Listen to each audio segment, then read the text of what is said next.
Hello, so something I get asked a lot, especially when I'm streaming, is different things that you can do in PBE in order to improve before set 16. While I already made a general PBE guide, I did want to go over a much more condensed 5 easy takeaways or 5 things that you should be trying to learn while playing in PBE, and these are important skills that I think will help you in your set 16 prep.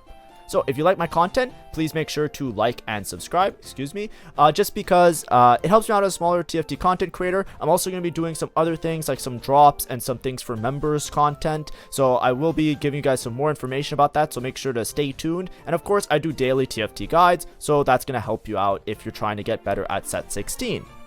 But anyways, let's break down this list into 5 really important things that you should learn. There are things that I do talk about, so this might seem a little bit repetitive, but this is just going to be a much more condensed and straightforward way of representing that information. Number 1, the first thing that you should be trying to focus on in PBE is unit recognition. What are the traits, what are the units, and what is available at what level? I talk about this a lot, especially in some previous guides, but one of the most important things in TFT is just knowing what is in the set, knowing what the units are, knowing what the synergies are, and how they work with each other. And this also can be very confusing because units, even if they're the same unit, they might completely change. They might be a frontline versus a backline unit. They might also have different scaling, AP or AD. There's all sorts of things that change, even if they are the same unit and you know them from like many TFT sets. A prime example is Cho'Gath. This exact version of Cho'Gath, or similar, like at least art style, was in set 9, right, which is the base art Cho'Gath, and he was a bruiser. And in a lot of other sets, Cho'Gath is a bruiser, which usually scales HP. Here he's a juggernaut, which is different, right? It's stuff like that that really starts to matter. But what you want to be able to do is recognize the units, not just by name and who they are. It's like, oh, that's Jarvan. But you have to know, what is Jarvan? Jarvan is a Demacian and a defender. And what does Demacia do? It gives armor and they can rally. What does defender do? It gives armor as well, right? So you have to just know, like, these are the things, right? These are the words, these are the ideas that come behind these units. And then you also have to know, like, what exists, right? If I tell you right now, you're on a roll down, right? Right now, you're playing a board that has a bunch of bruisers, for example. Let's say you're playing a board and it looks like this. I'm looking for the last one. Alawi, right? You have a board. It's 3 out of 4 bruiser. You're looking for the 4th bruiser. Who is a bruiser? Tell me, right now, you're on your roll down. You're looking for a bruiser. Who is the bruiser? Right? Well, Mundo. Mundo's a great example of a 3-cost bruiser. That's the 3-cost variation. The other one is Kabuko, which is an unlock unit, right? I've been playing a lot of PBE, so I'm starting to, like, recognize the units for traits and synergies, just being able to know what exists. This is really important because when you're playing your mid game, this is what helps you to save HP. This is what helps you to understand what to look for, why you're looking for stuff, how to make your board stronger. It's not necessarily your final board, right? Your final board is going to be your team planner. Maybe that's what you're aiming for. But what do you do in all the steps in between, right? From now until stage 4, what are you fixing your board with? Is it just, it might seem obvious, oh, I'll just read all the units in my shop. But if you're rolling, or if you're doing something, if you're going for a roll down, if you're trying to figure out what to stabilize, if you miss on your units, if you do your major roll down and you don't hit your main carry, or you don't hit your main tank, you still have to know, like, what additional units to hold on to, even if they're outside of your team planner. That's the first thing you should be focusing on. Just being able to understand and recognize. If I quiz you right now and I'm like, hey, name me a 3-cost juggernaut. If you're trying to take PBE seriously, to try and have like an improved experience when you play ranked when the set launches, of course, if you're just playing for fun, that's fine. If you're just a for fun player, that's fine. This is strictly like if you're trying to improve and have a good experience when the set launches. Right now, if I tell you, name me a 4-cost juggernaut, go. Who's the 4-cost juggernaut? All right, name me a 5-cost juggernaut, go. Right? You should be able to just, like, know them, right? Like, 4-cost is Swain, 5-cost is Shyvana, etc., right? Those are things that are going to help you in order to stabilize and understand, like, what you can aim for, who you can slot in without having to, like, spend all of your time, which time is already short in a TFT round, trying to, like, deduce it with a team planner or an external website or something like that.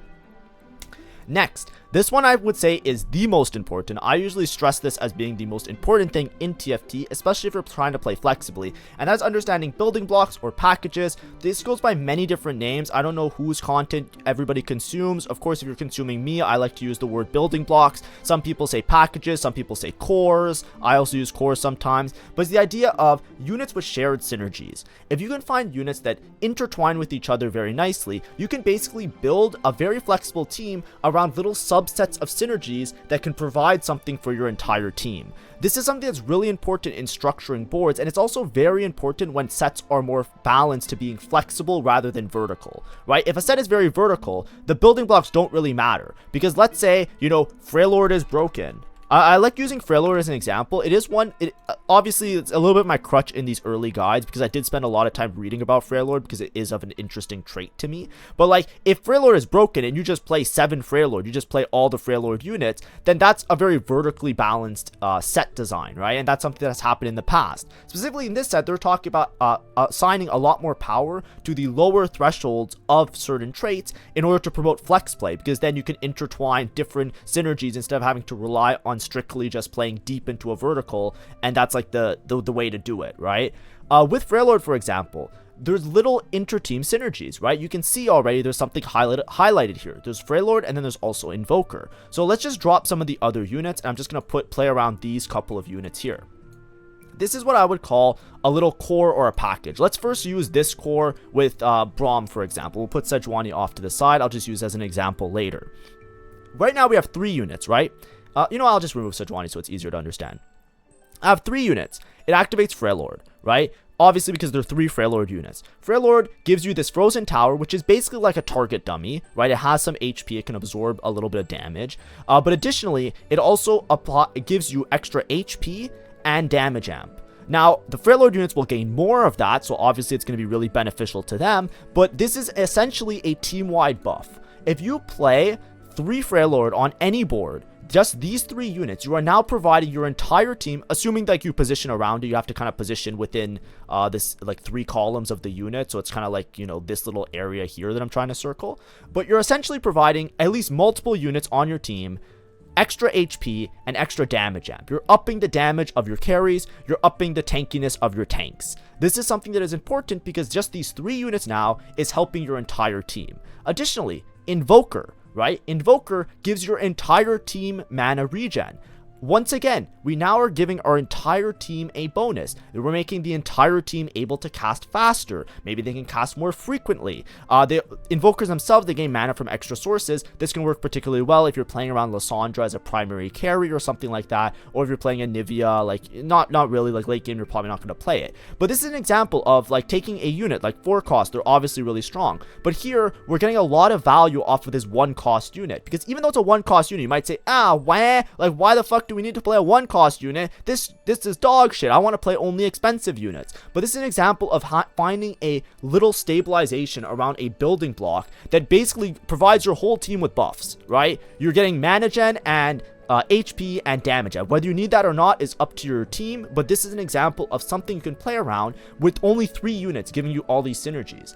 Think about all the other things you can play. You can just intertwine this with another set of 3 units. One example that I also use a lot, once again, it's one of the traits that I'm playing a lot more often. I'll show you like a Ionia little synergy, right? Ionia has an inter-team synergy of Bruiser, right? If you take Shen, which is a low-cost unit, and you take Wukong, which is a 4-cost unit, basically with these 3 units, you have 2 buffs as well. Now, Ionia typically is more focused towards the Ionia units, so usually you're trying to play that around a particular carry. In this case, I'm showing you Set. Set might be an unlockable that you want to play in a lot of games, and also does an insane amount of damage. But Bruiser is another team-wide buff. It gives your whole team 150 HP. With 6 units, right, if we're playing on level 8, we still have 2 whole unit slots, and we have activated Bruiser, Invoker, Freljord, and Ionia, of which Freljord, Bruiser, and Invoker buff the entire board. So now we're free to play anything. We have like this established framework of, these guys contributing to frontline, this guy contributing to frontline, some other units contributing to damage. We can cap out around whatever high cost units or even another core package, another set of other units that you want. This is flex play, right? This is like playing what you hit, right? You can hold on to some of these units with the idea that you'll play around something, but then you can also just like find stuff to play, right? Look, I have Warden with Braum. This is what I was saying before with Freljord. What's really nice with Freljord is that you have Sejuani and Braum. You can play either one of these, whichever one synergizes with the other things that you want to play around. So with Braum, for example, if I'm playing Warden, I can maybe cap out around an Ornn if I hit an Ornn, right? And this can be a board, and this is only 7 units. I still have extra slots in, right? I can play another backline carry, obviously, because maybe this board's lacking a little bit of damage,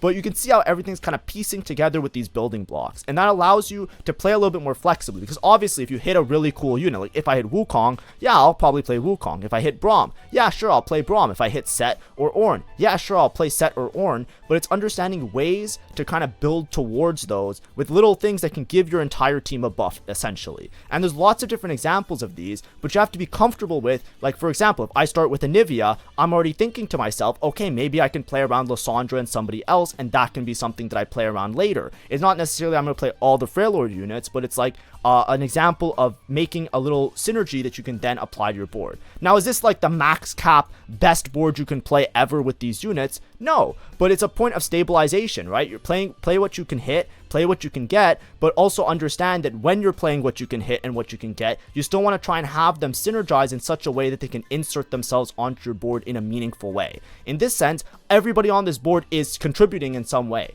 They're all doing something and they're all buffing the other units. I can just slot in some extra 5 costs or some really hard unlockables, right? Like a Rise, for example, if I'm playing towards a max cap, or like, you know, even some of these that maybe don't have synergies right away, like an Annie or something. I can play an Annie Tibbers, right? Like there's lots of different examples of ways to just like find a unit, carry them, and then also structure your board in such a way that it's actually benefiting these units, especially when there are high cost units that are supposed to be really strong and really powerful. Giving them lots of buffs and giving them lots of power spike potential is something that's going to help you to be relatively strong. And assuming this is a flexible set, obviously this is something that doesn't work if all of this is weaker than just playing 7 Freljord, but they're not balancing the game around that supposedly. So this is a skill set that's really important, and it's something that might be a little bit of a weakened muscle that you have to exercise just because of the way the last couple of TFT sets have been, if that makes sense.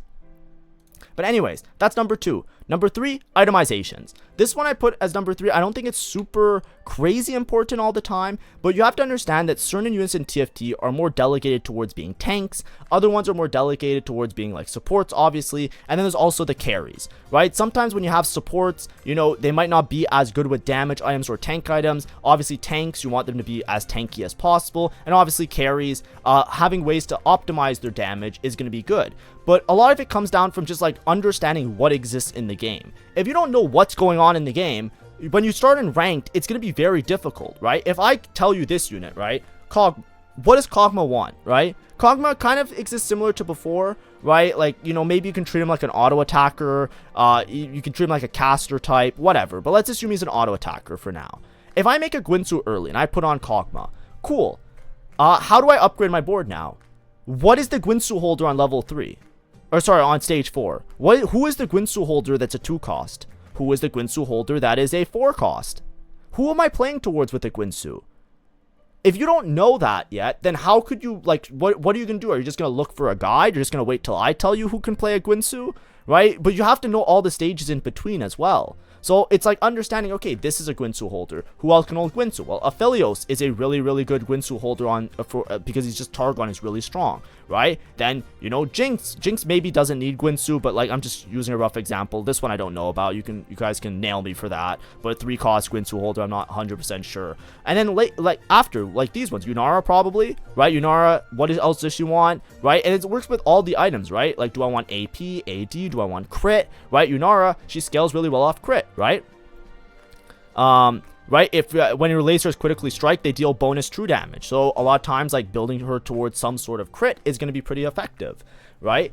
It's like understanding what you can play around. And then obviously, like, late game, I think Azir is usually a good Gwynsu holder because he scales off attack speed well. But I digress, right? The idea is that, like, when you make items and when you play around your units from mid game to late game, you have to know what units want what. And it doesn't matter, like, the exact optimizations. That's the thing that I say, right? Items will be optimized on launch. There's even PBE stats. Usually itemizations, like what the best item is for a unit, you could figure it out a lot with, like, diminishing returns and just mathing it out yourself, of course, right? I make lots of item guides on my channel, which you can check out, and I talk about this quite a bit. But in general, like, the clear cut, like what the BIS on a unit is, that's something that's more specific, and it usually comes with data and stats and stuff. It's not something you have to figure out particularly. More so, you just want to know thematically what do they want, right? Who is an auto attacker that wants attack speed? Who is a caster type? And this can be different from set to set. That might be something you have to figure out or try out. Kalista, for example, she's usually an auto attacker, right? Almost every set she's like a Gwynsu holder.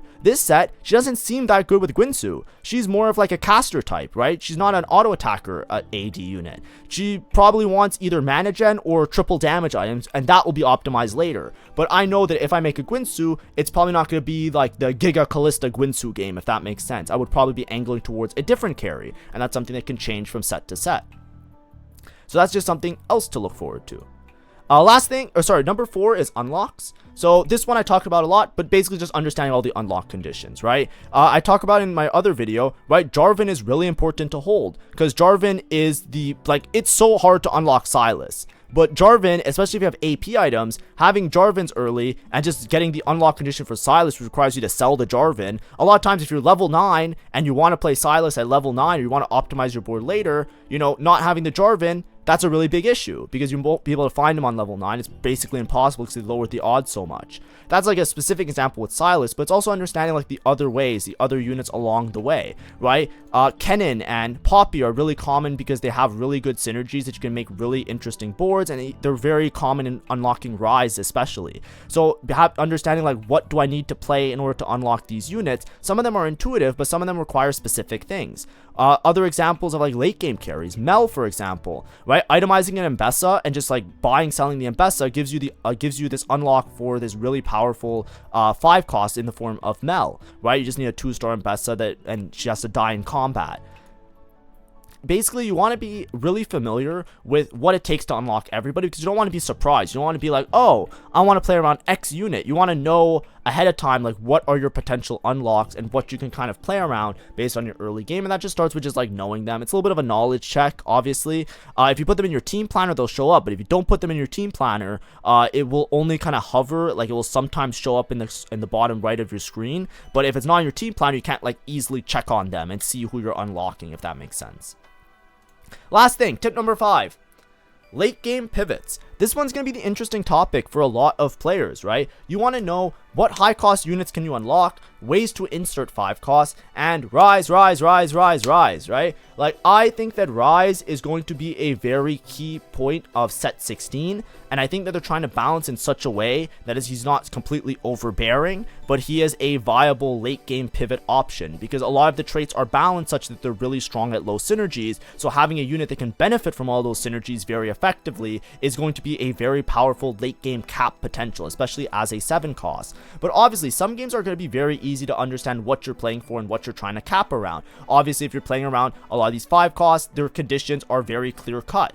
Or sorry, 7 costs, right? Like Brock or Baron Nashor or even Zahen, I don't know how to pronounce it. But either way, these ones are all very specific. Like, you're doing one particular thing where you're playing towards one particular trait or synergy, and then these will unlock themselves via those very straightforward methods, and that will be like your big high cap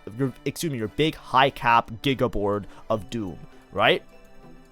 But in other cases, you have to understand like what 5 costs can slot into what boards. You have to look at them and understand their synergies, understand their purpose and their itemizations, and understand when it's the right time to play them. There's a lot of times, like even in PBE, I kind of throw the game because I will needlessly upgrade a 5 cost that doesn't really fit in my board, throw them in, and then they kind of won't do anything because they don't have the items to make themselves work really well, nor do they have the board that supports them in order to work really well. The one example I want to talk a lot about is Rise. I think Rise is going to be a very common and very often played cap version of many different boards. Because essentially, in late game, you could basically drop out of a lot of your other synergies, right? Like, you can play, 7 Demacia all game, and then you make it to level 9, and then you could sell them down to 3 Demacian units, and essentially just play towards Rise Unlock, and then play towards the Rise 2, which will then cap your board really high because they'll just benefit from a lot of traits, especially if you have AP items, and just absolutely melt the entire board. Something that I'm doing, if you guys watch today, and I'm going to continue doing it tomorrow, is I'm starting to play Rise every single game in PBE. And it's not because I'm trying to farm people, it's not because I'm trying to like win games or be cringe or anything. I'm trying to get the skill set of being able to take any board that I have and pivot it into Rise in order to cap my board really high. So every single game, I'm trying to push tempo, I'm trying to stabilize on 8 with whatever board I can, make it to 9, because now the Rise unlock condition is to be level 9, and then unlock the Rise and pivot into Rise as my primary carry.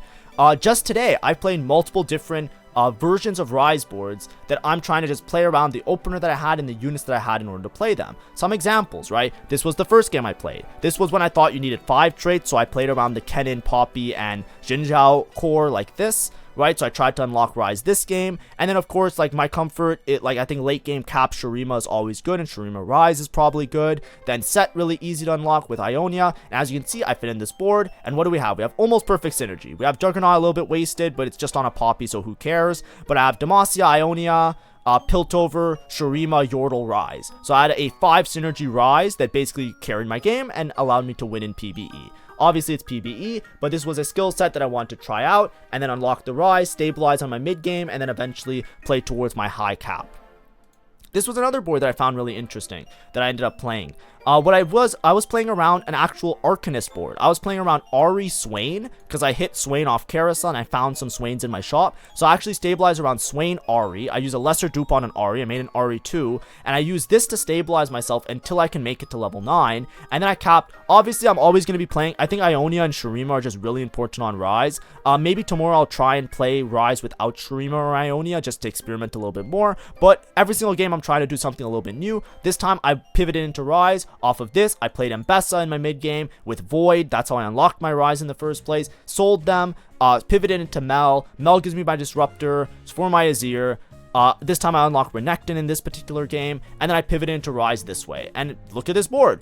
We're getting better at the game, right? I found a way to fit in all perfect synergies so the left side of the board looks really cute and nice, right? But the idea is that all my units have use. I'm playing around the packages that I know, right? Like, obviously, like these little packages. I had what's it called? The other guy in before this. I had Shannon before, and then I found the Noxus core. And like I said, I played Void, so I had Void for Arcanist and Vanquisher, and then I had Mbessa for Vanquisher, which I then sold off and pivoted, and then eventually I made it to Shyvana.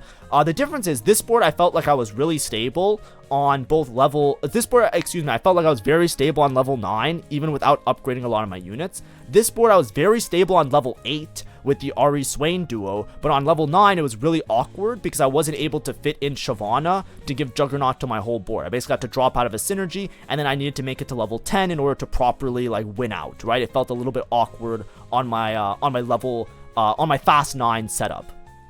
Lastly, I played this board. This was actually something I wanted to do a couple days ago. This was a Shadow Isles game.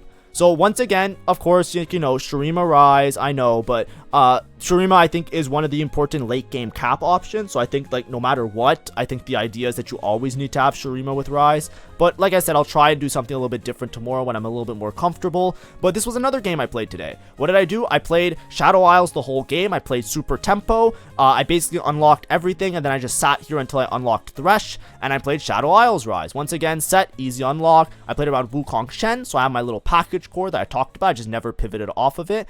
Here I just slotted in the Taric because originally I wanted to play Piltover. When I wanted to play this and this for Piltover, I wanted to play, what's his name?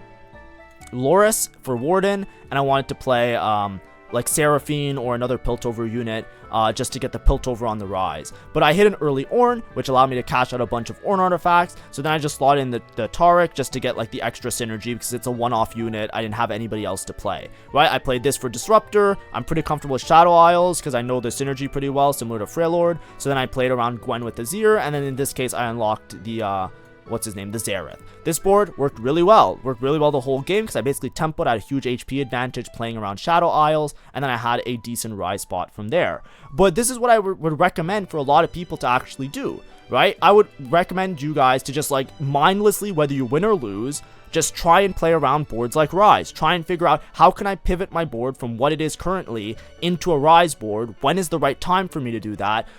When I actually do it, am I stable? Am I strong? Do I have enough room for the synergies? In these 3 different boards, there were pros and cons for each of these 3 boards, which now I know. Going into live, whether the units get balanced or reworked or things change with them, I have a baseline understanding of, okay, if I'm Shadow Isles, I have a rough idea of what I can do and how I can stabilize to get to Rise. If I'm playing Noxus, or if I'm playing Arcanist, or if I'm playing around like some of these cores, I have a rough idea of how I can get to a Rise board. And similarly, if I'm just playing like a very open board like a Demacia, I think this game I was playing 5 Demacia Lux 2 as a carry, and I was super stable on 8, is like that's another thing, then I can sell all of them. Of course, if I was able to fit in Sylas, that was my end goal. I wanted to have Sylas on this board, but I just never hit the Jarvan 2.